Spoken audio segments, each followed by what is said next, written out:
Bonjour ou rebonjour à tous. J'espère que vous avez passé un bon petit moment entre midi et deux sous le soleil de Toulon, que vous avez eu le temps de déjeuner en terrasse. On vous souhaite la bienvenue pour ce dernier cycle, cette dernière demi-journée de CM on the Beach et ce dernier cycle d'ateliers conférences avec un sacré sujet, hein, les nouveaux récits qui rendent la transition durable désirable. Vous allez voir, on va avoir un super atelier, mais moi, je suis déjà fan du titre. Alors, de quoi on va parler? On va aller encore plus loin sur des sujets qui ont été évoqués déjà plusieurs fois durant ce salon, dans un contexte de transition écologique, mais pas seulement, de transition sociétale. Les destinations ont vraiment besoin de développer un nouveau narratif qui ne soit pas dans le greenwashing, qui ne soit pas dans le discours moralisateur, qui soit dans des nouveaux imaginaires, dans des nouveaux récits. Et puis après, charge également de développer des discours qui permettent la facilitation et puis la réalisation de ces nouvelles expériences. Alors les enjeux sont nombreux, hein, désaisonnalisation, bénéfices pour les habitants, nouvelles expériences durables. Voilà, l'enjeu, c'est de construire des récits authentiques qui donnent envie tout en étant responsables. Et donc, pour ça, les destinations doivent faire preuve de pédagogie, mais aussi d'esprit créatif. Alors, comment construire des récits attractifs autour d'un tourisme plus responsable? Quel levier narratif pour transformer des contraintes, hein, malgré tout, en opportunités désirables? Comment créer des contenus qui inspirent sans tomber dans le greenwashing? Les nouvelles narrations pour développer et valoriser des périodes touristiques alternatives? Et puis, de quelle manière on peut aussi impliquer les habitants dans ce narratif? Et donc, pour aborder toutes ces questions, j'ai le plaisir d'accueillir sur scène Madame Aurélie Loubès. Bonjour. Bonjour à tous et à toutes. Donc Aurélie Loubès, je suis directrice du comité régional du tourisme de Nouvelle-Aquitaine. Bonjour et bienvenue. J'accueille également Mélodie Buisson-Reynaud. Oui, bonjour à tous. Donc Mélodie, je suis en charge des campagnes marketing pour le CRT Provence-Alpes-Côte d'Azur. J'accueille également avec plaisir Julien Auré. Bonjour à toutes et tous, je suis Julien Auret, donc directeur marketing adjoint au comité régional du tourisme Provence-Alpes-Côte d'Azur. Et enfin, j'accueille également Gérald Stein. Bonjour à toutes et à tous, je suis ravi d'être là avec vous. Je suis associé de l'agence Léon Travel Tourisme. Super. Je vous remercie à tous d'être là. On va passer un très bon moment ensemble. Gérald, c'est toi qui ouvre le bal, donc c'est à toi. Merci beaucoup. Donc je suis ravi de partager avec vous une expérience et une méthode autour d'un sujet qui est devenu important à l'agence, crucial même, sont les nouveaux récits. L'idée, c'est d'essayer de montrer comment les nouveaux récits peuvent faire progresser votre communication touristique et comment à leur tour, comment à son tour, votre communication touristique peut faire progresser le tourisme. Et je m'appuierai sur un cas qu'on a fait avec le CRT Nouvelle-Aquitaine, avec Aurélie et son équipe pendant une année. On a essuyé les plâtres. Pour nous, c'était une première, donc on était ravis de faire ça avec vous et donc de vous partager tout ça, les coulisses, etc. Et je voudrais surtout profiter de cette conférence pour essayer de montrer comment les nouveaux récits vont vraiment avoir un impact sur votre marketing, sur la manière dont on crée des marques et la manière dont on leur donne un rôle, sur la manière dont on produit des contenus et sur la manière dont on construit les plans d'action, en quoi les nouveaux récits peuvent tout changer. Voilà, c'est un petit peu le challenge qu'on se donne. Voilà. Alors peut-être pour commencer, faire progresser le tourisme, qu'est-ce que ça veut dire? J'appuie. J'ai mis cette citation de Cyril Dion parce que voilà, ça donne une bonne définition de ce que c'est le nouveau récit. Je vous proposerai peut-être une définition tout à l'heure. C'est sur les trois grands champs, hein, l'environnemental, le progrès environnemental, c'est bien sûr moins d'émissions, moins de surtourisme, plus de sobriété. Sur le plan social, il y a quand même beaucoup de Français, 40% qui partent pas en vacances. Donc, comment on peut faire partir plus de familles en vacances? Comment on peut être plus inclusif? Comment on peut mieux représenter les minorités? Voilà.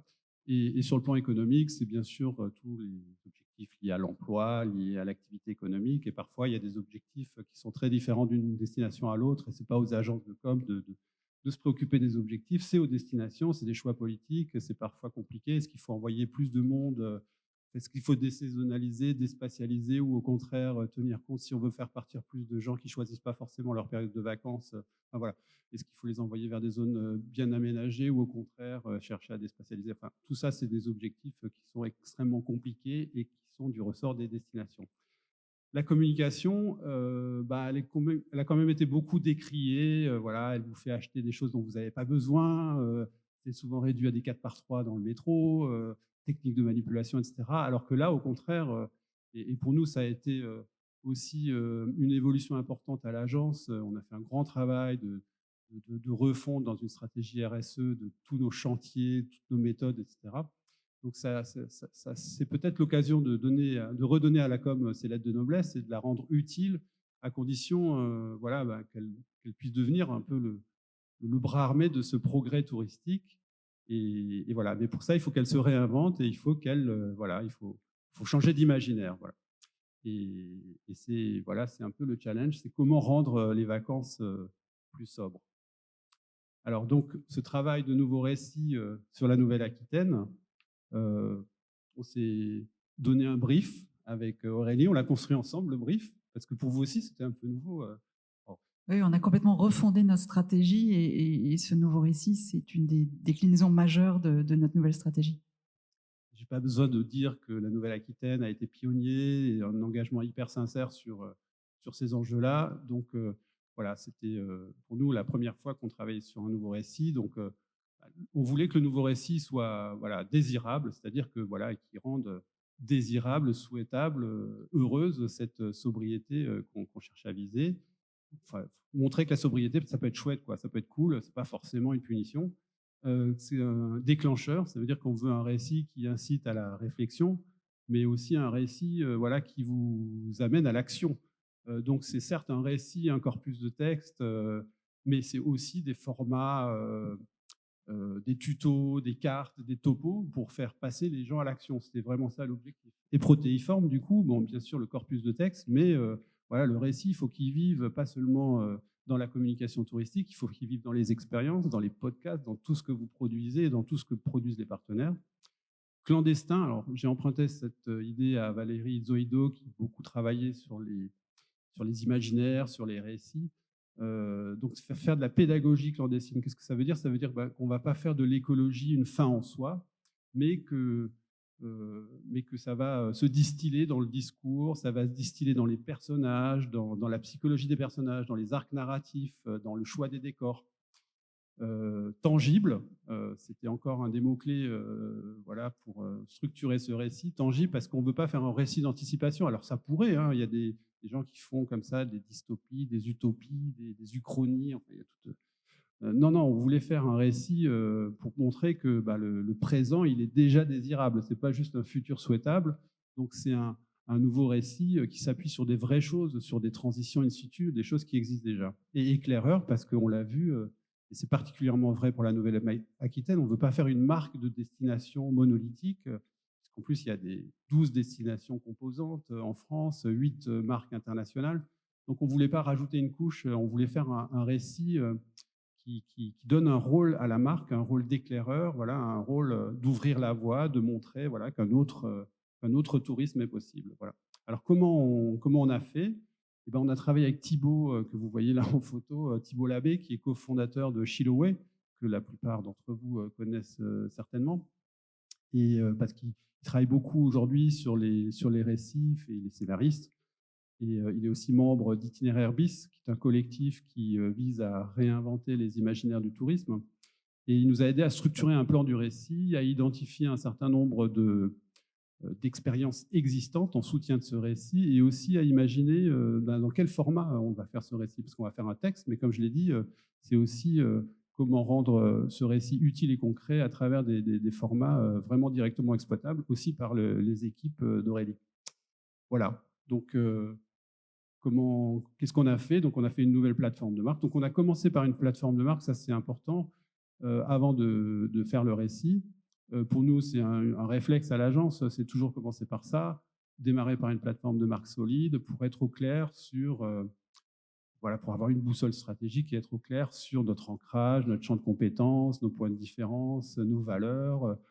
voilà, en quoi on est différent, en quoi on est singulier. Donc ça, c'est important. Et ça nous a amené à un concept qui est autour de la connexion. Je laisserai peut-être Aurélie le présenter. Et donc, on a travaillé ensuite sur le récit. Donc, dans les livrables, hein, on a fait la plateforme, un manifeste, on a fait un récit autour de la thématique de la connexion, mais après, on a fait un récit pour chacune des 12 destinations départementales et chacune des 8 destinations marques internationales. On a fait un nouveau choix d'expérience aussi qui viennent soutenir et illustrer ce récit, une boîte à outils de micro-contenu, une nouvelle ligne éditoriale et un nouvel univers visuel et icono, même si ce n'est pas forcément le plus important. Donc la marque, comme je disais, je vais passer vite là-dessus pour permettre à Aurélie peut-être de présenter le concept. Merci. Non, mais je vais te faire défiler les images pendant que tu parles. Très bien, merci Gérald. Effectivement, on a beaucoup insisté dans ce travail sur le fait qu'il fallait pas que ce soit quelque chose de très joli qu'on range dans un tiroir et qui devienne juste une charte graphique. On voulait quelque chose qui soit très prête à l'emploi et utile pour les équipes parce qu'on avait peur de ce frein-là. Et juste pour reprendre un petit peu de hauteur, pourquoi on est arrivé à ça, c'est que c'était une vraie volonté politique. Il y a eu une feuille de route du tourisme durable qui a été votée par l'Assemblée du Conseil régional en 2023.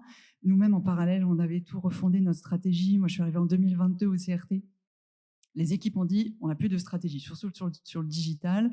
Il y avait eu toute une phase qui avait été post-fusion des 3 régions, donc qui avait vécu, qui avait du sens à ce moment-là, mais on est entré dans une nouvelle ère de qu'est-ce que c'est que la Nouvelle-Aquitaine, outre l'addition de Aquitaine, Limousin, Poitou-Charentes. On n'est pas une marque de destination, hein. Gérald l'a très bien dit, c'est un peu une évidence. Il y a 10 ans, on n'existait pas encore. Donc l'idée, ça a été de comment on aborde les choses quand on veut être autre chose qu'un agglomérat de marques, et de marques très fortes, hein. On a Biarritz, La Rochelle, la Vallée de la Dordogne, les Pyrénées, etc. etc. J'en oublie. Enfin, je ne les oublie pas, mais je ne les mentionne pas tous. Et donc, on est plutôt parti sur l'idée dans notre stratégie, il y a 4 axes, et l'axe autour du marketing, c'est un changement de paradigme qui est ne plus vendre ce que veulent les clients, mais vendre ce qui est bon pour le territoire. Et on a essayé de travailler sur qu'est-ce que le territoire peut apporter en fait à ses visiteurs, et ça, que ce soit un dénominateur commun, du coup, qu'on soit dans le nord, le sud, l'est de la région. Et on a travaillé, donc Gérald n'a pas dit, mais on a travaillé avec des experts, géographes, journalistes, universitaires. Voilà, on a fait un atelier de travail, on a travaillé avec les équipes pour essayer de fondre tout ça. Et effectivement, avec l'aide de Léon et de Thibaut, on est arrivé à ce concept de connexion. Et de dire que ce que pouvait apporter la Nouvelle-Aquitaine, c'était la connexion à soi, la connexion aux autres et la connexion à la nature. Connexion à soi, parce qu'on est la plus grande région de France, on n'est pas très peuplé, donc on a la chance d'avoir beaucoup d'espace et beaucoup d'espaces préservés notamment, et donc c'est quand même assez propice au fait de se retrouver à la contemplation, pas forcément à la méditation, mais de prendre du temps pour soi, et c'est quelque chose qui est assez fort sur le territoire, cette possibilité d'offrir ça, et qui est une recherche aussi sur les visiteurs. Je ne sais plus où on en est dans les slides, mais la connexion à la nature. Donc, je disais plutôt grands espaces. On a la chance d'avoir un très grand littoral, 750 km de côte, assez préservé. Je ne ferai pas la comparaison avec la Méditerranée ici parce que ce serait trop risqué, mais on a vraiment ces grandes plages. On a des îles, voilà. On a une énorme forêt avec la forêt des Landes, des forêts dans le Limousin. Voilà. On a cette capacité à avoir un accès, l'eau aussi, qui est omniprésente, le littoral, mais aussi les rivières. Et ça a été un fondement, ça aussi, l'eau et on le voit beaucoup sur les visuels. Et la connexion aux autres, parce qu'on est le sud-ouest aussi, l'aspect festif, les festivals, les fêtes de village, les marchés de producteurs, etc. Donc, on a beaucoup travaillé, on a essayé à chaque fois d'avoir un corpus de visuels, un corpus d'accroche, un corpus d'expérience aussi qu'on a développé autour de ces concepts-là. Et ce qui est très important, c'est de dire que c'est vraiment quelque chose qui va irriguer, c'est en train de se faire petit à petit, hein, c'est un travail long, enfin, vous êtes bien placé pour le savoir, mais en train d'irriguer dans toute notre communication, y compris la communication un peu verbale. Mais je crois que j'y reviendrai tout à l'heure. Et donc là, on est en train donc on a fait tout ce travail-là qui est le socle. Et moi, j'ai insisté tout au long du travail avec Léon sur le fait qu'il fallait avoir d'abord d'avoir le concept général, mais aussi que ce soit décliné quand même par destination, parce qu'à un moment, bien évidemment, on parle de nos destinations.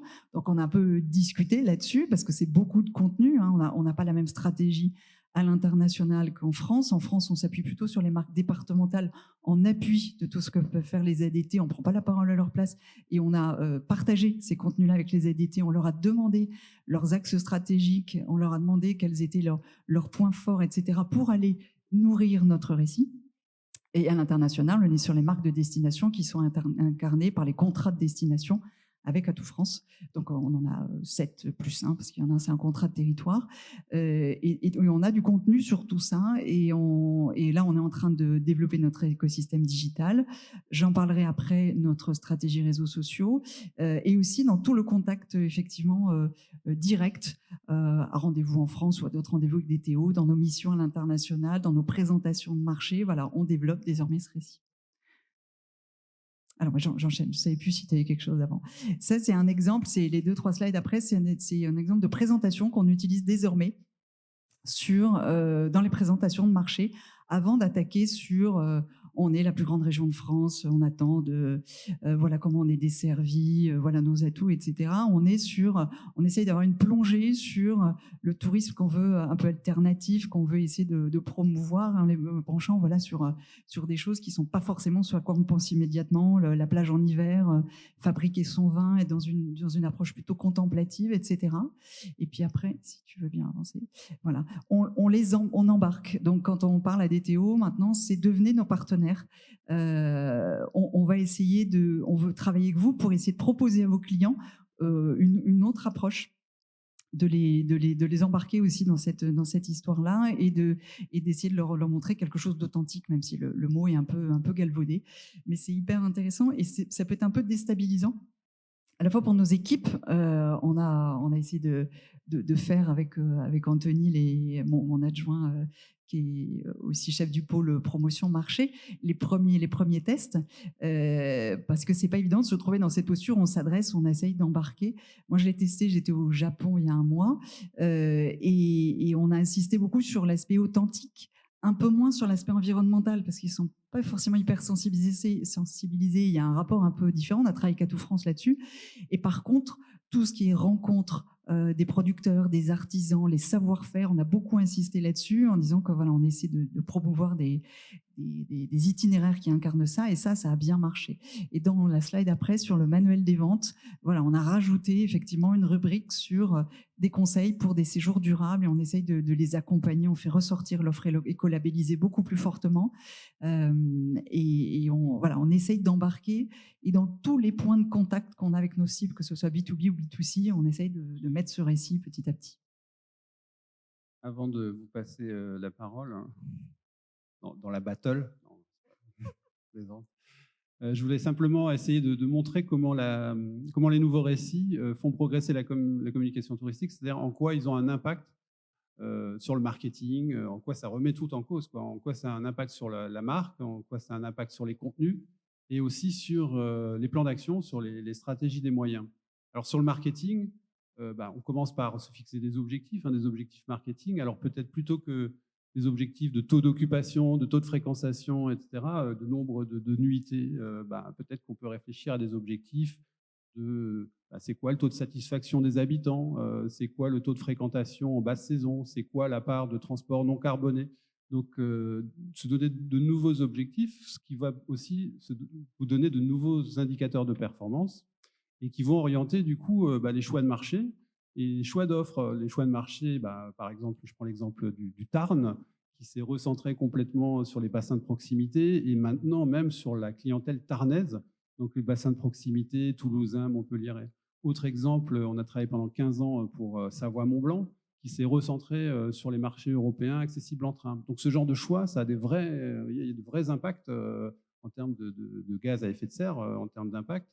Donc là, c'est le nouveau récit, mais c'est aussi le marketing. Donc c'était pour montrer que voilà, il y avait un impact sur le marketing, sur le design de l'offre. À l'agence, on fait ce travail toujours systématiquement. Une fois qu'on a défini comment parler à nos publics, ça c'est la marque, le design de l'offre, c'est de quoi je parle à mes publics, et on identifie souvent les 50 choses à faire sur le territoire, ou les 25 choses, ou les 108 choses à faire en Alsace, comme on l'avait fait pour l'Alsace, par exemple. Et justement, comment est-ce qu'on les choisit? Qu'est-ce qu'on se donne comme boussole pour les choisir?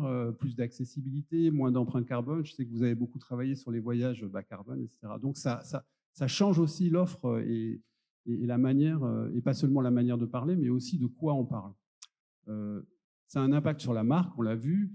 Je vais pas rentrer dans le détail de la méthode, mais c'est simplement pour dire qu'on va attacher beaucoup plus d'importance aux clients imaginaires, par exemple, plutôt que de s'intéresser uniquement au client final, on va s'intéresser aux autres parties prenantes, on va s'intéresser aux habitants, on va s'intéresser aux prestataires davantage. On va insister beaucoup plus sur l'aspect combat de la marque, à quoi elle sert la marque, quelle est son utilité dans la société, le rôle de la marque. On a parlé de marque éclaireuse pour la Nouvelle-Aquitaine. Ensuite, il y a un impact sur les contenus.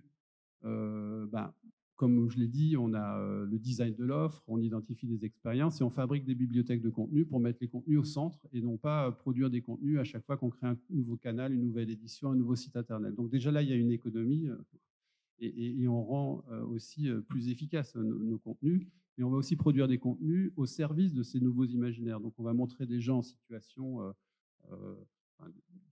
par exemple, de prendre le train, on va montrer davantage de mieux représenter les personnes en situation de handicap, par exemple, mieux représenter les minorités visibles, etc.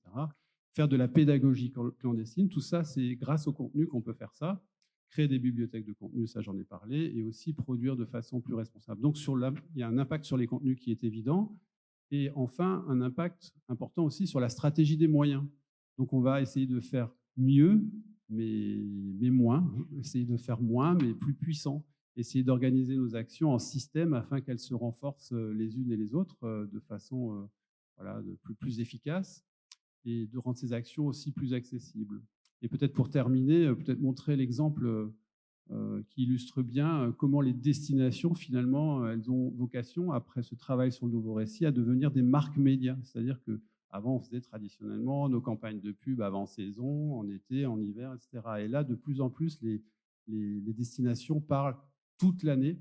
Elles ont de nouveaux enjeux à traiter, pas uniquement touristiques. Elles ont de nouvelles parties prenantes avec lesquelles il faut communiquer, les habitants, etc. Donc, le rôle de marque média devient de plus en plus fort. Et on a créé ce média, par exemple, pour Menton Rivière à Merveille, l'office de tourisme, peut-être dans la salle, je les salue en tout cas, avec qui on a créé effectivement ce média, ou comme format 9-16, comme le Fond Brut, Loopsider, etc. On a créé un certain nombre de rubriques pour que la destination prenne la parole comme un média, sans tomber dans le France 3 local, mais en étant inspirant, en essayant de faire évoluer les comportements, en essayant de créer un nouvel imaginaire. Voilà. Donc il ne faut pas parler uniquement pendant 2 campagnes de pub dans l'année, mais c'est toute l'année où il faut prendre la parole. Voilà, j'en ai terminé, j'étais peut-être un peu long. Juste peut-être un mot pour revenir sur ce que tu as dit sur les choix des marchés, les contenus.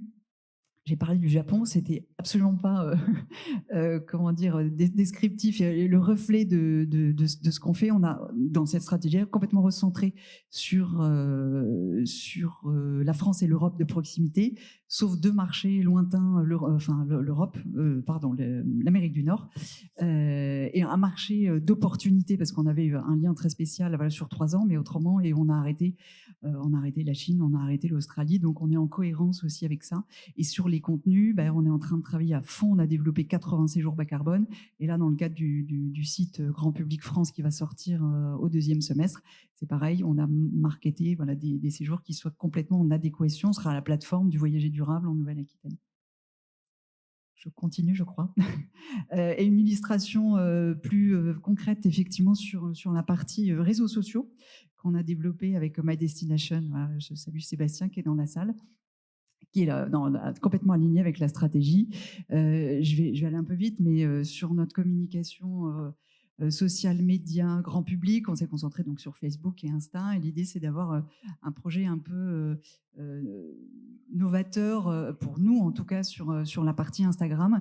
C'est de faire appel à des narrateurs. L'idée, c'était d'aller incarner le récit, non pas par nous et par une voix institutionnelle, ou pas seulement par nous et par une voix institutionnelle, mais par des des habitants de Nouvelle-Aquitaine qui partagent nos valeurs et qui véhiculent à travers leur communauté les mêmes envies d'un tourisme responsable sur le territoire. Donc on les a appelés les narratrices et les narrateurs. Donc vous voyez, avec cette ambition-là, l'idée c'était d'apporter du crédit aussi, la crédibilité avec une certaine authenticité et une sincérité dans le propos. Donc on a recruté 12 narrateurs qui vont intervenir donc sur Insta.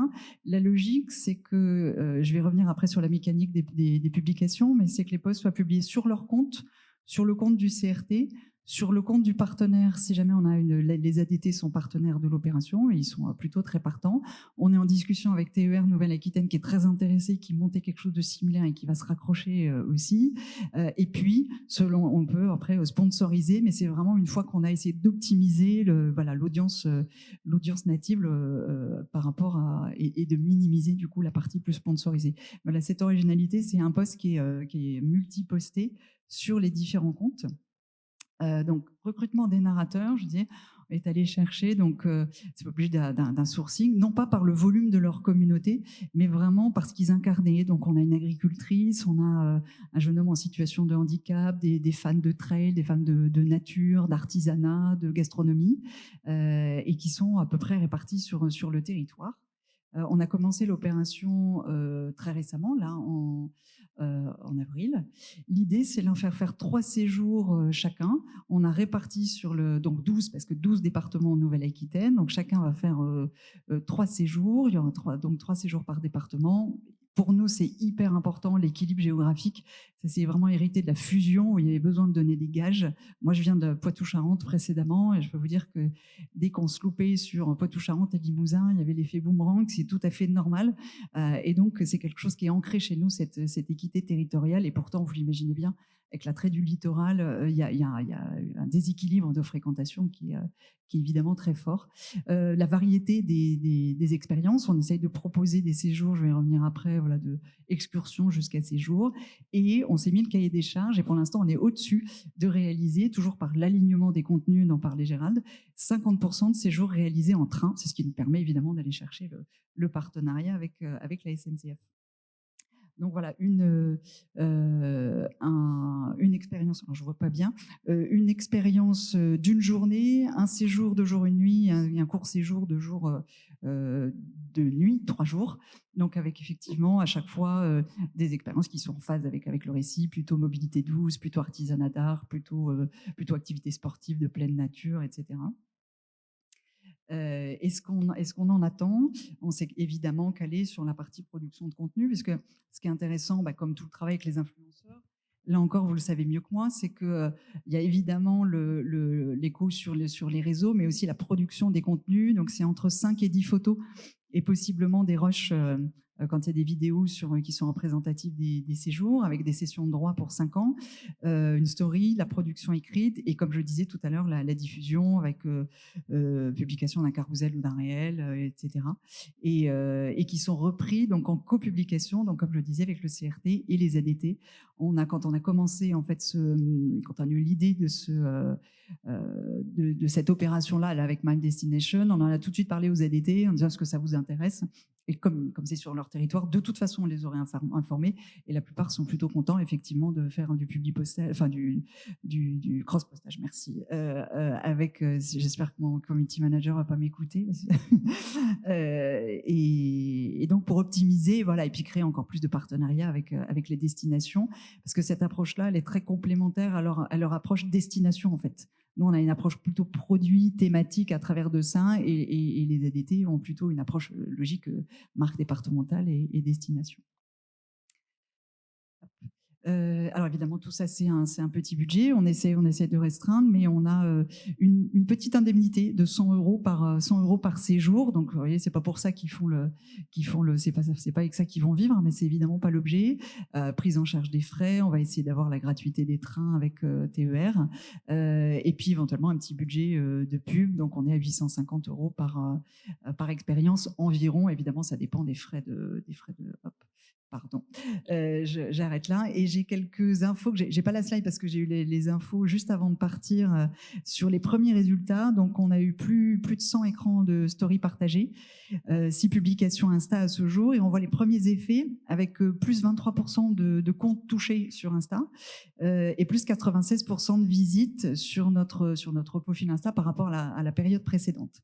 Après, en retour un petit peu plus quali, ce qui est super intéressant, c'est qu'on voit qu'ils se créent entre eux un collectif, qui sont très désireux de créer un événement et qu'il y a déjà des collaborations entre eux.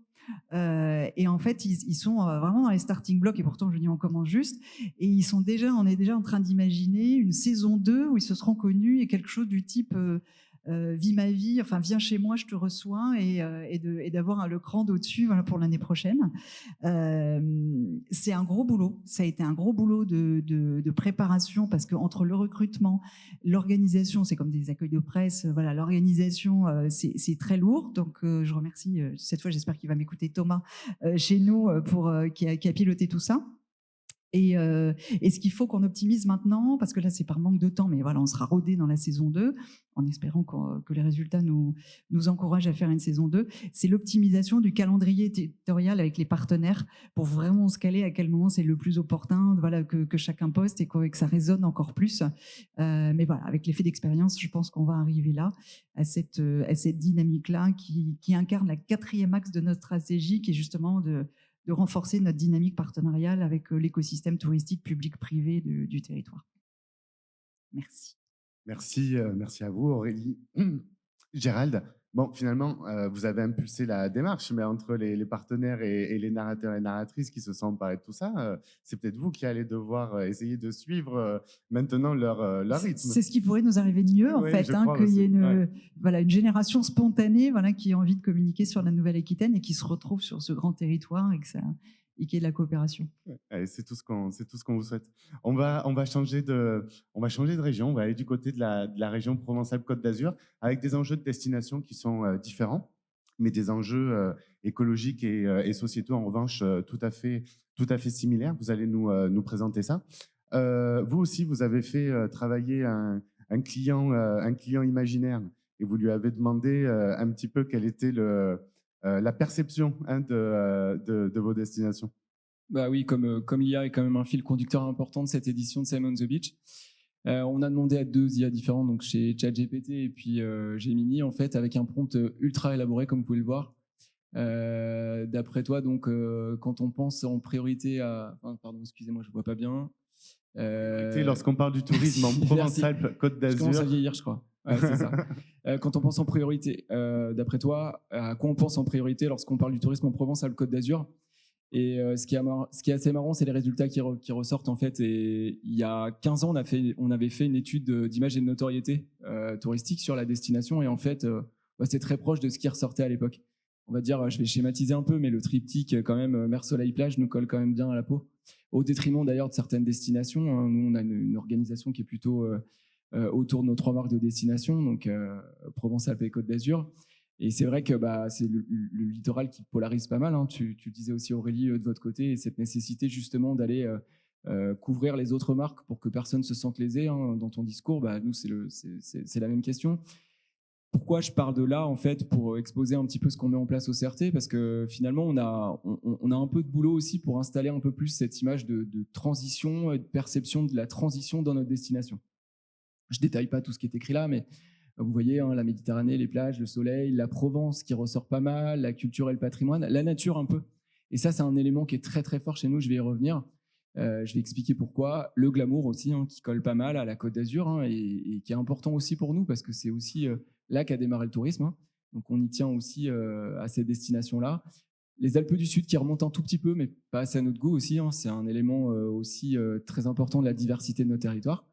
Donc voilà, on part de là. Les résultats ne sont pas très très différents entre Gemini et ChatGPT sur la question. Mais voilà, je voulais partir de là parce que je trouvais que ça faisait un lien en tout cas avec CM. Donc à partir de là, qu'est-ce qu'on aimerait finalement nous véhiculer en plus? On aimerait, nous de notre côté, montrer qu'un voyage décarboné est possible chez nous. Donc on est une destination qui est accessible en transport en commun, à pied, à vélo. Et là, on est en train de progresser un petit peu là-dessus, on y reviendra tout à l'heure. Je vous ai parlé de la nature tout à l'heure. Il y a un point qui est important et moi je me rends compte, je ne suis pas originaire de la région, je suis dans la région depuis 20 ans.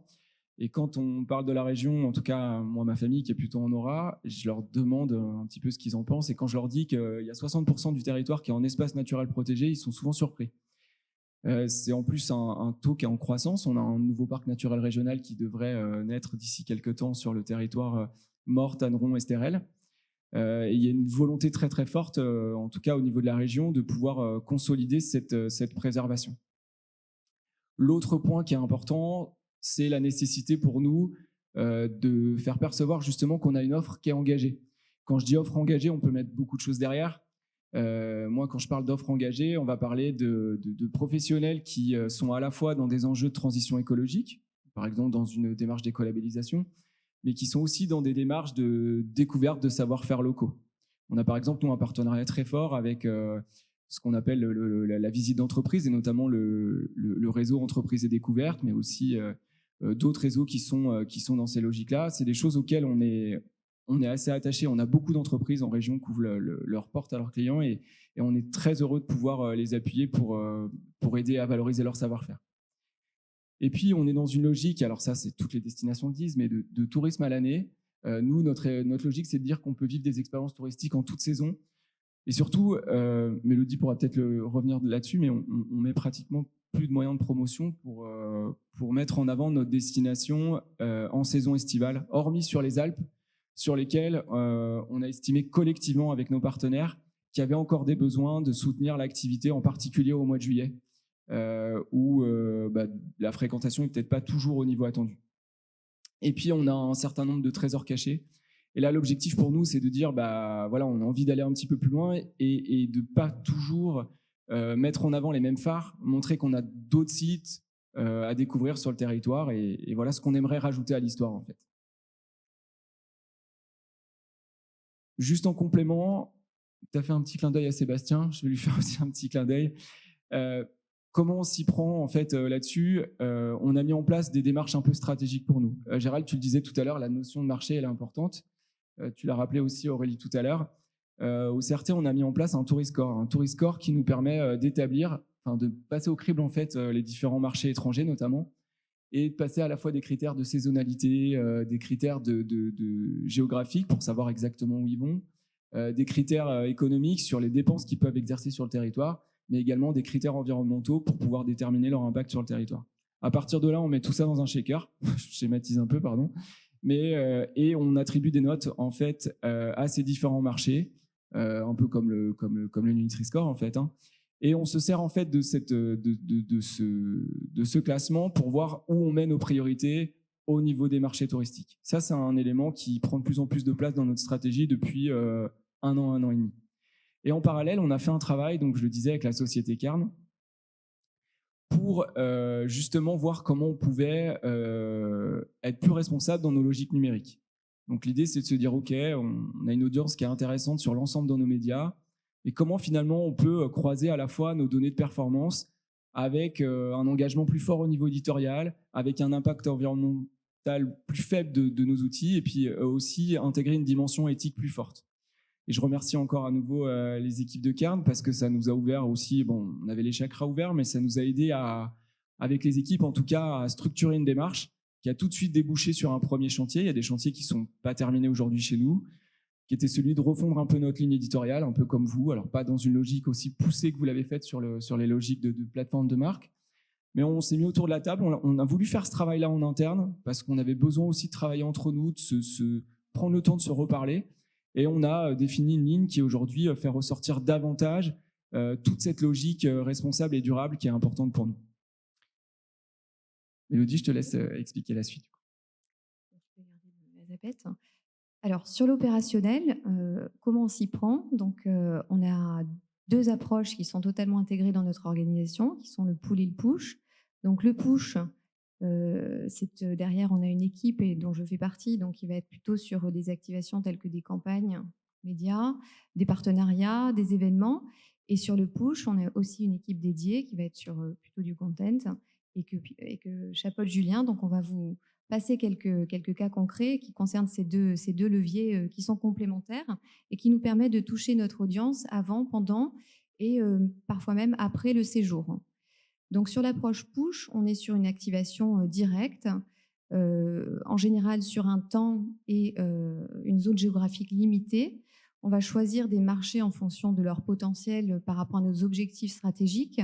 Donc, dans les objectifs stratégiques, on a la désaisonnalisation, tu l'as abordé, on a l'allongement de la durée de séjour, les pratiques d'activités douces, durables, et puis l'accès en train. Donc, on sait que notre clientèle, elle ne va pas majoritairement venir en train chez nous.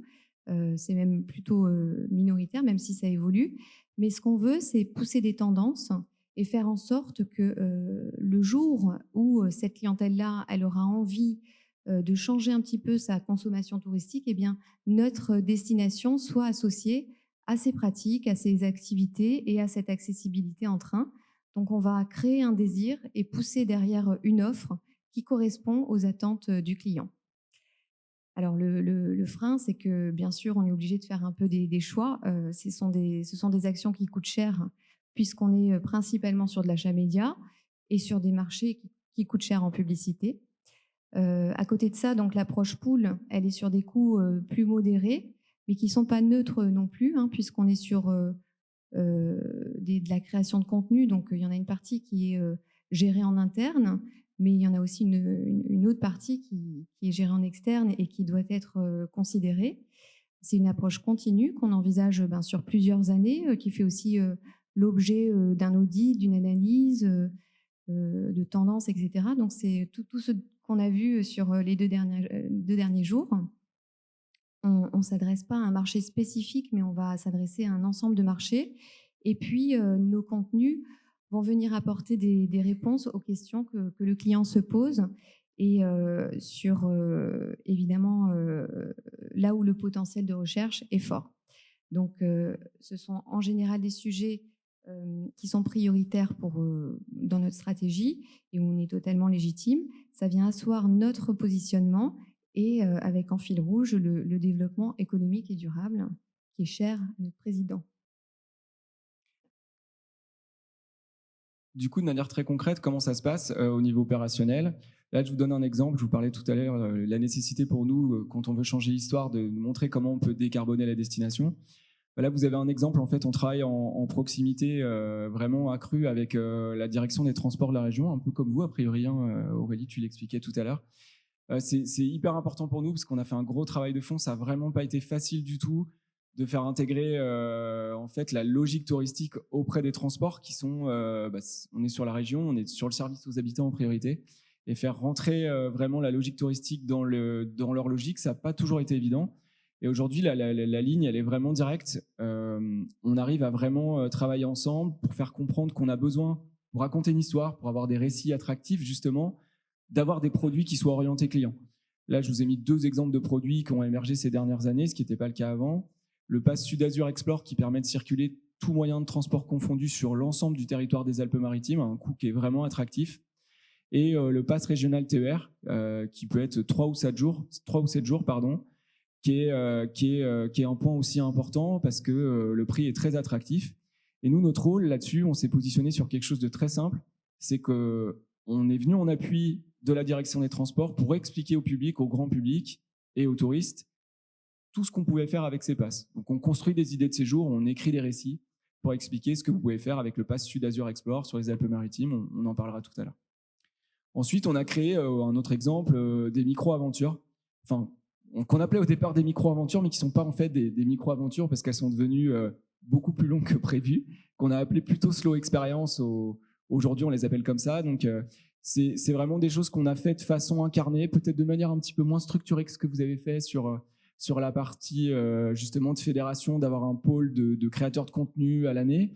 Donc là, c'est pour le contrat Destination Provence. On a travaillé ensemble pour pouvoir justement montrer des idées de circuits en mobilité durable, train, vélo, parfois marche, pour découvrir le territoire autrement, parce que c'était un axe fort du contrat de destination. Alors, sur la partie push, donc on travaille depuis quelques années maintenant avec SNCF Connect, déjà pour s'appuyer sur la force du média, hein, puisque c'est un média très, très puissant sur la France, et maintenant un petit peu aussi sur les destinations européennes de proximité. Donc avec eux, on construit des récits pour valoriser l'ensemble de nos territoires partenaires, puisque ce sont des campagnes partenariales. Et donc, on va aller chercher des indicateurs de visibilité, mais aussi de vente, hein, puisque on a quand même aussi des contraintes économiques. Et dans le cadre de la campagne de l'année dernière, du coup, on a généré 33 000 billets vendus sur la France et 3 marchés européens de proximité. Donc ça, c'est un exemple. À côté de ça, on travaille avec Molo, que certains connaissent, et qui est un acteur média très affinitaire du train. Et on va construire des contenus ensemble sur les récits désirables de voyage en train dans notre région. Et puis, on va les médiatiser auprès de leur communauté, mais aussi en extension d'audience auprès de personnes qui sont peut-être moins affinitaires, moins éco-sensibles. Et c'est tout l'intérêt. Et puis, dans nos campagnes plus traditionnelles, avec des partenaires privés qui sont moins sensibles au durable et avec qui on travaille sur des marchés plus lointains, Expedia Leader sur les États-Unis par exemple, eh bien, on va pousser le transport en région avec les passes dont tu parlais, Julien, transport ferroviaire en région. Donc, le deuxième exemple, c'est pour favoriser les comportements responsables. Donc là, pour ceux qui ont assisté à l'atelier d'hier avec Julien, donc, on a une pépite qui n'est pas très loin d'ici, qui sont les îles d'Or et l'île de Porquerolles, en l'occurrence. Et donc, pendant l'été, il y a systématiquement des bouchons sur la presqu'île de Gien parce que, naturellement, les gens veulent accéder au dernier parking avant l'embarcadère. Donc, notre action, elle est simple, c'est qu'on va pousser des solutions, une solution en l'occurrence économique et pratique, c'est-à-dire un parking un petit peu plus en amont, mais qui est gratuit avec un système de navette et en ciblant donc les personnes qui ont fait des recherches sur les îles d'Or et qui sont dans un rayon de moins de 20 km autour de cette zone-là, on va pouvoir vraiment valoriser cette solution alternative. Et là-dessus, on a un volet pool en fait aussi. Et là, on travaille vraiment en collectif. C'est hyper important. Ces campagnes-là, ces dispositifs-là qui sont mis en place pour favoriser les comportements responsables ne sont pas faits par le CRT seul de son côté. C'est un travail qui peut marcher que si on le fait collectivement. Et là, on se met autour de la table aussi sur le volet pool pour se dire, en gros, et là, en l'occurrence, c'était avec l'Office de tourisme Provence-Méditerranée et le Parc national de Porquerolles, pour dire, analyser un petit peu justement comment la communication est faite autour de Porquerolles et notamment autour des accès et voir comment on peut reprendre en main cette communication sur les moteurs de recherche collectivement. Alors, on a eu la chance pour ce cas-là d'avoir un travail de fond qui était fait par Provence Méditerranée sur son site web, qu'on est venu renforcer collectivement. On n'a pas cherché, nous, à créer du contenu davantage sur notre site web parce qu'on est sur une destination qui est très prisée. C'est très difficile de reprendre du référencement sur quelque chose de très requêté comme Porquerolles.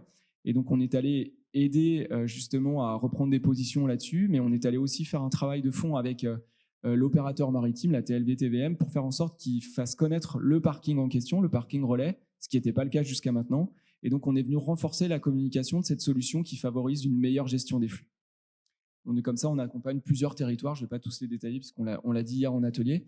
Mais voilà, c'est une méthode de travail qu'on a mis en place avec une logique push et pull qui fonctionne bien et sur laquelle on est bien sûr à disposition des territoires qui seraient intéressés pour travailler avec nous. J'enchaîne du coup.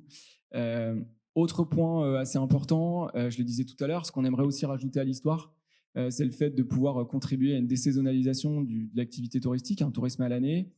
Là, c'est un autre exemple, c'est un exemple de ce qu'on a fait sur la Côte d'Azur. Pourquoi on a fait ce travail-là sur la Côte d'Azur en hiver? Il y a double logique. Et encore une fois, c'est une logique qui est collective. C'est pas le CRT tout seul dans son coin qui réfléchit. C'est une démarche avec au départ l'Office de tourisme de Nice-Côte d'Azur, mais aussi d'autres destinations qui ont pu ponctuellement ou de façon pérenne nous rejoindre dans cette démarche-là. Je pense à Menton-Rivière-à-Merveille ou à Antibes, par exemple. On a réfléchi ensemble pour capitaliser en fait sur le classement de Nice et de la Côte d'Azur au patrimoine mondial de l'UNESCO en tant que lieu de villégiature d'hiver. Profiter de la dynamique de ce classement qui a apporté une exposition assez importante supplémentaire à la destination pour dire voilà, c'est une destination qui est attractive et qui est intéressante en hiver. Donc on a capitalisé sur un certain nombre d'attraits sur cette saison-là. On croise aussi ce travail-là avec ce que je vous disais tout à l'heure sur la décarbonation du voyage. Là, je vous ai mis un exemple. Vous avez un circuit Belle Époque sur la Côte d'Azur sur lequel on a travaillé au niveau éditorial qui permet d'expliquer, en tout cas donner des idées de circuit pour utiliser le Pass Sud Azur Explore pour découvrir ce patrimoine-là, qui est le patrimoine, on va dire, historique, touristique de la destination. Et on s'appuie sur d'autres logiques, l'événementiel. Vous avez un extrait là de la fête du citron. Alors sur le push, donc on a bien travaillé avec notre partenaire principal, copilote de cette démarche, l'Office de tourisme de Nice-Côte d'Azur. Et on a valorisé, en fait, l'objectif c'était de changer la perception de la Côte d'Azur qui est plutôt associée à la saison estivale pour vraiment valoriser les attributs de l'hiver dont tu parlais. Donc s'appuyer sur le patrimoine, sur les événements, carnaval, festival, la gastronomie, le shopping. Et puis, on a fait ce choix éditorial et iconographique, comme aussi sur certains visuels, de prôner l'élégance, le chic à la française qui définissent la Côte d'Azur. Donc, nos indicateurs sur cette campagne, ils étaient évidemment de visibilité, mais on a eu aussi un souhait de pousser un petit peu, de stimuler les ventes, puisqu'il y avait aussi une problématique de Palais des Congrès qui fermait. Et donc, on a réussi à travailler avec des acteurs privés sur la stimulation des ventes. Donc, on a eu des résultats très positifs la première année avec Expedia, on en parlait tout à l'heure, donc plus 20% de chiffre d'affaires sur l'hiver. Et puis, là, j'ai demandé à notre observatoire, donc avant de partir, cette année, on a au global plus 11% de nuitées supplémentaires sur l'hiver. Donc, on n'a pas la prétention de dire que c'est dû à la campagne, mais si ça se trouve, d'ici 2-3 ans, on va arrêter de pousser la Côte d'Azur en hiver. Autre point qu'on aimerait rajouter à l'histoire, c'est la nécessité d'aller valoriser les pros qui sont vertueux. Alors là, je vous donne un exemple de la manière dont on valorise les professionnels qui sont écolabellisés. Alors, quand je dis écolabellisé, on peut faire rentrer plein de choses. On s'appuie plutôt sur le guide d'ADN et puis d'ADN Tourisme et d'ATD sur les différents labels, mais on fait un travail de promotion spécifique à la fois au niveau éditorial sur notre site web ou sur des contenus réseaux sociaux, mais aussi pour le collectif. Je m'explique. On a donc Happy Day, le système d'information touristique. On crée des descriptifs spécifiques pour montrer l'engagement durable, des prestataires qui ont un écolabel. Donc n'importe quelle destination de la région peut réutiliser ces descriptifs pour les faire remonter sur son écosystème digital. Encore une fois, on essaye dans la mesure du possible, quand on a un besoin nous, au niveau stratégique, d'en faire bénéficier aussi les autres destinations de la région. Et sur le push, on a un exemple ici avec TripAdvisor. On a travaillé avec eux et on les a amenés à intégrer dans leur écosystème et dans notre écosystème de campagne l'ensemble de notre offre écolabellisée, donc sur plusieurs marchés. C'était le Royaume-Uni, l'Allemagne et le Benelux. Et on souhaitait vraiment appeler à un changement de plan. C'était vraiment le motto de la campagne, inviter les clients à reconsidérer leurs vacances avec une consommation plus responsable.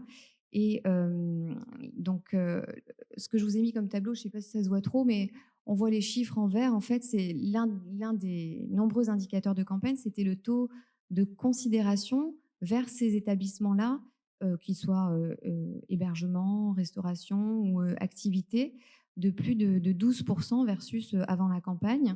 Donc ça, c'était un indicateur fort pour nous.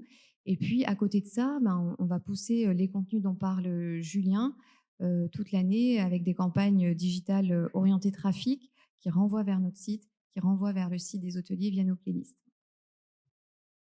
Dernier point à rajouter à l'histoire, le fait aussi d'aller pousser d'autres sites que nos phares. Il n'y a pas que les Calanques, le Luberon, le Verdon, pour schématiser un peu. Je fais exprès de grossir le trait, mais on engage aussi des travaux et c'est pas facile pour pouvoir promouvoir d'autres sites. Je vous donne un exemple. Là, c'est un dossier qu'on est en train de finaliser pour pour l'UNOC, en fait, puisque vous n'êtes pas sans savoir que dans un mois aura lieu à Nice donc la conférence mondiale, la conférence internationale des Nations Unies pour l'océan. Pour cette conférence, on a fait un travail de fond avec la direction de la mer et la direction de la culture de la région pour aller identifier des sites qui sont soit des sites naturels, soit des musées-jardins, soit des savoir-faire liés à la mer, soit des éléments patrimoniaux et architecturaux qui sont peut-être moins connus du public et qu'on souhaiterait mettre en avant pour montrer une logique responsable. On a fait une carte là-dessus, qu'on a couplée avec des contenus éditoriaux qu'on a prévus sur notre site web et également intégrés à notre ligne éditoriale pour l'alimentation de nos réseaux sociaux. L'idée, c'est de profiter un petit peu de l'élan qu'il va y avoir sur l'UNOC pour montrer aussi cette approche littorale, et on va s'en servir pas en one shot, c'est quelque chose sur lequel on va pouvoir capitaliser pendant pas mal de mois. Voilà un exemple sur la partie pool. Et sur le push, même si ça fait un peu redite par rapport à ce qu'Alix avait expliqué sur l'atelier d'hier sur les événements, on a voulu vous montrer qu'on va travailler avec la Madjac sur 3 territoires. Ce sont des événements qui permettent de valoriser ces territoires un peu moins connus et fréquentés, qui plus est hors saison. Et c'est organisé donc par une équipe qui va prôner le local, la consommation responsable, durable, et qui fait vivre une expérience qui crée aussi l'adhésion auprès des habitants. Ça, c'est chez nous aussi un point de vigilance. On travaille avec Marie et Alix de Menton là-dessus, avec Audrey de la Provence Verte, je ne sais pas s'ils sont dans la salle, et puis l'agence des Hautes-Alpes et Serpensant sur ces événements. Oui, pour ceux qui ont assisté à la conférence ce matin avec Eline, la Madjac, c'est vraiment dans cet esprit-là. On n'est pas sur de l'escalade, du combiné, mais moi, je trouvais qu'il y avait un certain écho avec ces démarches-là, et je voulais vraiment remercier les directrices d'office de tourisme qui ont organisé ces événements-là, qui sont des événements très disruptifs. C'est très difficile à vendre un élu au départ, parce qu'on voit arriver quand même 500 personnes d'un coup sur un événement de ce type. Et je trouve qu'il y a beaucoup de courage de la part des directrices et directeurs d'AD et d'OT qui sont allés dans ces démarches-là pour aller vendre cette rencontre-là entre des personnes de l'extérieur et les habitants. Et Audrey m'avait dit, je partage l'anecdote avec tout le monde parce que je trouve qu'elle est assez marrante. Je me souviens plus où était l'endroit exact où était organisée justement la partie festive du premier soir. Et le restaurateur du petit village dans lequel ils étaient, un village qui ne reçoit pas beaucoup de touristes habituellement, puisque c'est le principe même de la Madjac, il lui a dit, et c'était le grand écart en fait, c'était trop marrant, parce qu'il lui dit on n'avait pas connu une telle effervescence depuis l'ouverture de la chasse il y a 20 ans. Et du coup, je me suis permis, j'ai demandé à Audrey si je pouvais partager cette anecdote aujourd'hui, mais j'ai trouvé que c'était super, parce que finalement, c'était 2 visions très opposées, mais ils en garderont très bons souvenirs, comme ils ont gardé cet exemple-là il y a 20 ans. Et voilà, c'est tout ce que je voulais rajouter là-dessus. On conclut, on a terminé. On voulait juste vous dire, tout ça pour quel résultat ?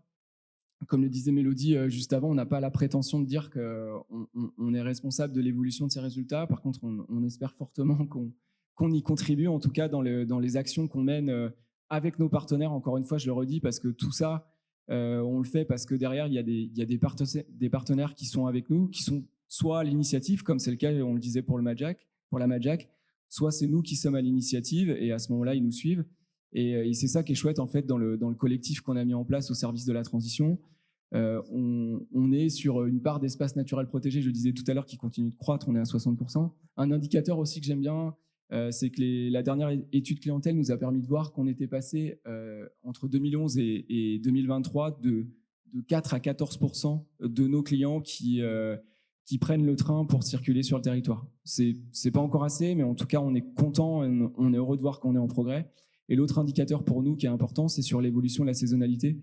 Si au cours des 10 dernières années, la fréquentation a augmenté de 7%, ce qui est intéressant, c'est de voir les dynamiques d'augmentation sur les différentes saisons. Et on perd 2% sur la saison estivale, qui était déjà quand même bien saturée pour certains territoires. Et on gagne quand même des parts de marché importantes sur l'hiver, sur le printemps et sur l'automne. Donc, in progress. Merci beaucoup. Je crois que vous pouvez les applaudir. Ne serait-ce que ça, c'est une performance d'arriver à communiquer d'une telle manière et sur les chiffres et mettre en rapport comme ça les évolutions saisonnières. Je referme rapidement la parenthèse, mais ça fait partie des choses voilà, remarquables que vous permettez. On va avoir un temps d'échange, si vous voulez, avec nos intervenants. Donc, si vous voulez bien, de part et d'autre, faire passer les micros. Comme d'habitude, bien haut la main. Comme ça, on vous repère dans l'amphi. Alors, bien haut les mains pour les questions, remarques, observations. Comment ça se passe chez vous? Pas de questions avec tout ce qu'on vous a... ou alors, ils ont été hyper complets. C'est ça? Ouais. Moi, j'en ai peut-être encore une ou deux pour vous. Donc, pour les uns et les autres, vous avez fait des chantiers assez profonds sur vos aspects de marketing et de communication, sur l'évolution de la perception, l'évolution de ces narratifs. Comment vous envisagez les choses, on va dire, à moyen long terme, alors peut-être pas moyen terme, dans une période d'un schéma, par exemple, d'entre 3 à 5 ans? Comment vous voyez encore évoluer les choses? Est-ce que pour vous, l'objectif, c'est d'arriver à diffuser ces démarches-là encore plus précisément sur des territoires, des sites touristiques? Est-ce que c'est de créer encore de nouveaux narratifs? Comment vous voyez les choses évoluer dans les 3 à 5 ans de ce point de vue-là? Merci. Alors, moi, je crois qu'il faut travailler sur l'offre. C'est-à-dire que le narratif, c'est très bien, mais Gérald l'a dit, et puis vous l'avez incarné dans toute votre présentation, il faut marketer l'offre, scénariser l'offre, éditorialiser l'offre qui va avec. Et nous, de ce point de vue-là, on travaille sur 2 chantiers particulièrement. C'est la mobilité. On en a beaucoup parlé. On est en train de faire une expérimentation avec la SNCF, Nouvelle-Aquitaine Mobilité, qui est le syndicat mixte de la mobilité de Nouvelle-Aquitaine, qui lui-même fédère tous les syndicats mixtes locaux, une trentaine, des transports urbains, en fait, de toutes les villes de Nouvelle-Aquitaine, pour mettre en tourisme, donc dans une phase expérimentale de 4 lignes de TER, avec l'idée de pouvoir l'étendre et de pouvoir ensuite faire un média un peu sur le modèle du Rail Tour de l'Occitanie, mais avec en plus, donc c'est-à-dire d'avoir le média, mais qui est une réalité de terrain, de travailler avec les agents SNCF, de pouvoir avoir de la signalétique s'il y a besoin, de pouvoir avoir des QR codes sur place, etc. Donc ça, c'est une façon de travailler l'offre un peu de façon structurelle. C'est un chantier lourd et long, parce qu'effectivement, il faut travailler avec les directions des transports, SNCF, etc. Ça va mieux, je trouve, moi, depuis quelque temps, mais c'est quand même assez difficile. Et pour pas être trop longue, un deuxième chantier qui me semble essentiel, c'est la donnée, c'est la data. On est en train de qualifier toute l'offre touristique écolabellisée, etc., mais en s'appuyant sur un référentiel qu'on a travaillé avec l'ADEME. Et au-delà de ça, ça fait écho avec un atelier où j'ai participé hier, il faut qu'on aille dans des logiques de données qui soient plutôt éditorialisées, qui incarnent les récits de territoire, mais il faut le transformer en données, en cette base de connaissances des territoires, et qui vont pouvoir alimenter nos narratifs et qui vont pouvoir avoir une vraie impulsion, je l'espère, et on voit avec vos résultats que c'est le cas, sur la fréquentation et sur l'orientation. En gros, si on laisse faire le marché, on va avoir les gros porteurs, les Expedia, les Booking, qui vont vendre une offre standardisée, normalisée, qui va tendre quand même à chercher des expériences un peu alternatives, mais ça va être difficile pour eux, alors que nous, tous, et surtout les offices de tourisme, ont cette capacité à aller connaître le territoire, les éditorialiser, aller chercher ce qu'ils ont en mémoire sur les petites pépites, sur le storytelling des prestataires, etc. etc. Et c'est ça qu'il faut qu'on transforme en données pour alimenter nos narratifs et surtout pour aller alimenter les autres moyens, et notamment les IA, pour faire en sorte que tous ces contenus soient vus. Donc, nous, on travaille sur ces 2 choses, entre beaucoup de choses, mais mobilité et données. En Provence-Alpes-Côte d'Azur? On a un petit peu échangé avec Mélodie juste avant pour parler à 2 voix, mais tu pourras compléter, Mélodie, avec plaisir. Déjà, nous, à la base, ce qui est le plus important, c'est de garder la logique partenariale. Parce qu'il faut qu'on soit aligné, parce que si on veut parler de transition, il faut qu'on arrive à avoir des dénominateurs communs, parce que si chacun parle de la transition à sa manière, le client, le visiteur, il va rien comprendre. Donc, on essaye de faire en sorte, en tout cas, de travailler ensemble sur ces questions-là. Mélodie l'a pas dit tout à l'heure, mais sur la campagne tourisme durable, c'est des campagnes qui sont mutualisées, en fait. Et tout ça, c'est Mélodie, Sarah qui travaillent sur les campagnes, qui vont chercher ses partenaires avec la direction. C'est pas toujours facile, c'est pas toujours simple parce que les budgets baissent aussi sur les campagnes. Ça aussi, c'est une logique à mettre en place. Mais je pense que tant qu'on arrive à travailler ensemble, à mutualiser, et je crois que ce qu'on a expliqué hier dans l'atelier sur la gestion des flux, c'est le cas. Quand on veut reprendre du référencement pour aider un site à mieux communiquer sur les bons gestes à adopter sur un site qui connaît des problèmes de fréquentation, c'est parce que tout le monde met la main à la pâte pour mettre en place cette communication qui est la communication souhaitée. Ça, c'est le premier point. Et après, il y a un autre point que je n'ai pas prévu de dire, mais c'est en t'écoutant, Aurélie, c'est la question de la souveraineté de la data qui est super importante. Pour nous, Happy, ça reste très important. Ça reste très important, qui plus est avec la vitesse à laquelle ça va au niveau de l'IA. Pouvoir travailler ensemble, garder ces informations-là, avoir les informations les plus complètes.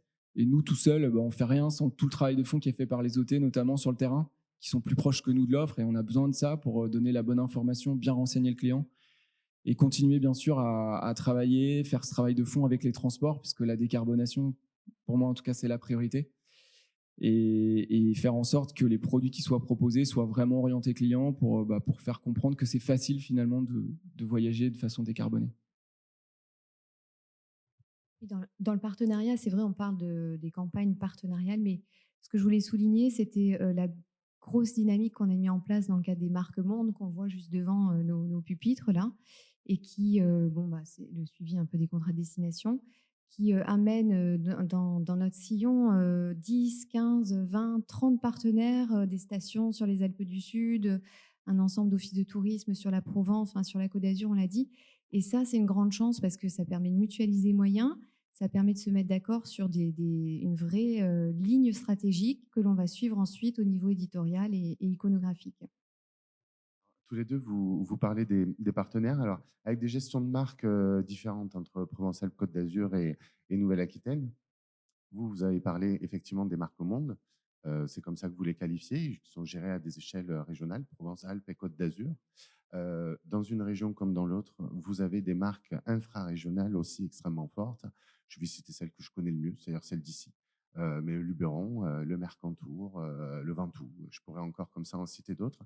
D'un point de vue et de l'autre, est-ce que le fait de disposer de ces marques-là, qui d'ailleurs ne sont pas sur des périmètres géographiques où on peut les rattacher uniquement à un département ou à une échelle d'office de tourisme, bien souvent tout ça est bien à cheval. C'est malgré tout un levier sur lequel certainement on pourrait capitaliser aussi en termes d'efficacité de communication.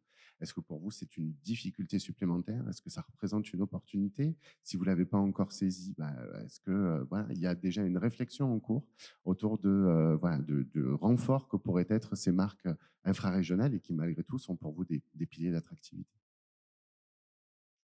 Moi, je vais faire court. Clairement, c'est une grande force d'avoir des marques comme ça qui sont hyper connues à l'international. Donc, on a l'intelligence, heureusement, de marier les deux. Et puis, c'est de l'intérêt général. Donc, franchement, non, on s'appuie sur ces marques-là et on y associe nos 3 marques mondes. Alors, bien sûr, nous, on a vraiment ce verbatim là, de dire c'est la colonne vertébrale de notre promotion. Et à l'international, on a une stratégie différenciée France et internationale. Précédemment, on avait monté le top 14, donc il y avait 14 destinations infra qui n'étaient pas les départements. Il y en a certaines qui étaient ultra évidentes, légitimes, Bordeaux et le vignoble, etc. Et d'autres qui étaient un peu plus artificielles, parce que une fois de plus, ça s'est créé après la fusion des régions. Ça a été un Big Bang quand même, ces fusions, même si ça fera bientôt 10 ans. Et en fait, voilà, ça prenait pas, ça se percutait avec les ZDT, parce que quand on parlait, par exemple, il y en avait une, c'était Landes de Gascogne. Il y avait le département des Landes, mais ça débordait. Je me disais, mais c'est pas cohérent. Donc, on a revu, une fois de plus, ça a du sens. C'est pas une critique du tout ce qui a été fait, ça a eu du sens à un moment pour dire on est la Nouvelle-Aquitaine et on n'est pas que l'addition des départements. Donc voilà, on est tout ça. Voilà, et évidemment, les stratégies évoluent. Donc en France, on s'appuie sur les marques départementales, mais du coup, on a une approche produit parce qu'on ne veut surtout pas les cannibaliser, notamment sur le digital, l'essentiel de notre com. On ne veut pas les cannibaliser les audiences des départements ou des infra ou des destinations infra. Et en revanche, on agit que en collectif sur l'international, on s'appuie que sur les contrats de destination. Et derrière chacun des contrats de destination, il y a un collectif qui est animé par un acteur du territoire, sauf une vallée de la Dordogne où à la demande des partenaires locaux, elle est animée par le CRT. Mais c'est la colonne vertébrale. Et désormais, c'est pour ça que Gérald disait tout à l'heure, on a notre récit autour des connexions et qu'on décline par approche destination, France plutôt marque départementale, même si ça on s'en sert un peu moins parce que sur la France on a vraiment une approche produit à travers ce que je dis tout à l'heure, la modélisation des produits autour du voyager responsable et sur l'international, là c'est la carte de la destination à fond autour des marques. Alors c'est pareil, on a deux marques mondiales et le reste c'est des marques internationales. Je vous remercie tous les quatre, je crois que vous pouvez les applaudir de nouveau. Les expose. Ah, on a finalement une question. Ce sera la dernière. Comme ça, on libère nos intervenants. On libère nos intervenants ensuite. Vous voulez le lire ?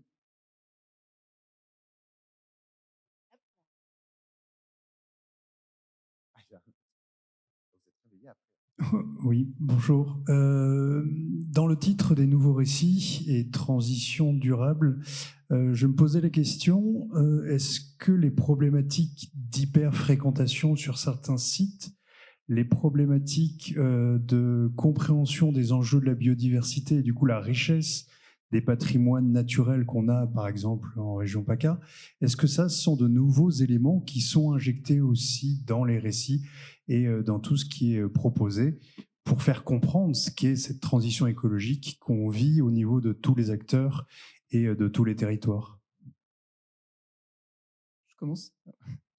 Alors oui, on a la chance, nous, en tout cas en Provence-Alpes-Côte d'Azur, d'avoir 15 ans de partenariat avec les espaces naturels protégés, que ce soit l'Agence régionale pour la biodiversité et l'environnement, les parcs naturels régionaux avec qui on a la même maison mère, et puis les parcs nationaux. Donc on travaille ensemble à la fois sur des contenus sur notre site, et on travaille ensemble, c'est ce que j'expliquais tout à l'heure sur l'exemple ce qu'on expliquait avec Mélodie ensemble sur le travail qui est fait sur l'accès à Porquerolles.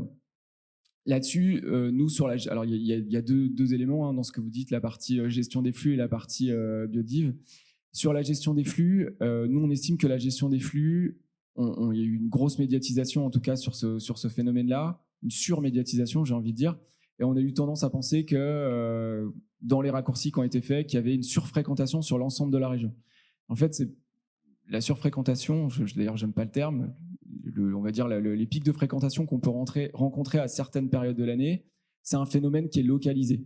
Donc nous, le service, ou en tout cas l'approche qu'on a par rapport à ça, c'est d'aller proposer une ingénierie collective aux partenaires qui rencontrent des problèmes pour voir comment collectivement on peut apporter des réponses pull et push, donc pull sur nos médias respectifs pour reprendre en main la communication qui est faite autour du site, donner les bonnes informations.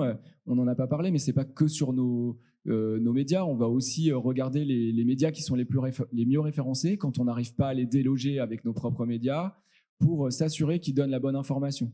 Ça, c'est un premier point. Et après, sur la biodiversité, sur ces éléments-là, bah oui, sur notre site, pour tout ce qui concerne les espaces naturels protégés, on travaille en lien avec eux. On leur fait valider même des articles qui sont rédigés sur notre site pour essayer de s'assurer au maximum de donner l'image souhaitée par les territoires de leur destination. Très rapidement, la sensibilisation des visiteurs, c'est clairement un des piliers de notre axe sur la stratégie. Quand Gérald parlait de marque éclaireuse, ça fait partie de ça. Donc dans les contenus, alors ça va venir plutôt sur la partie des sites web qu'on est en train de développer, sur le grand public. Il y aura des contenus effectivement de sensibilisation, de bonnes pratiques, d'échanges. On travaille aussi avec les PNR, on a 5 PNR, et on a monté une opération cette année en partenariat avec Surfrider Foundation pour la partie microplastique. Et Surfrider, c'est une ONG pour la protection des océans, et la question des microplastiques, c'est malheureusement pas que sur le littoral, puisqu'ils sont emmenés par les ruissellements des eaux, donc c'est partout.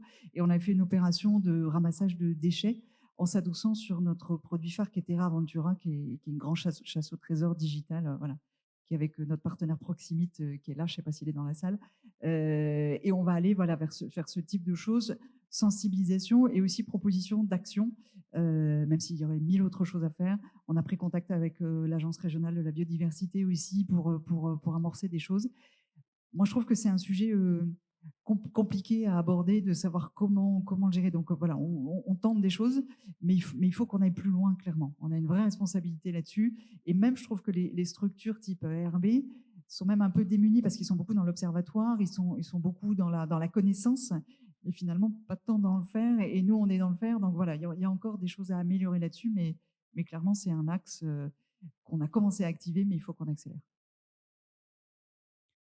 Oui, justement, ça prend le relais sur ce que vous venez de dire.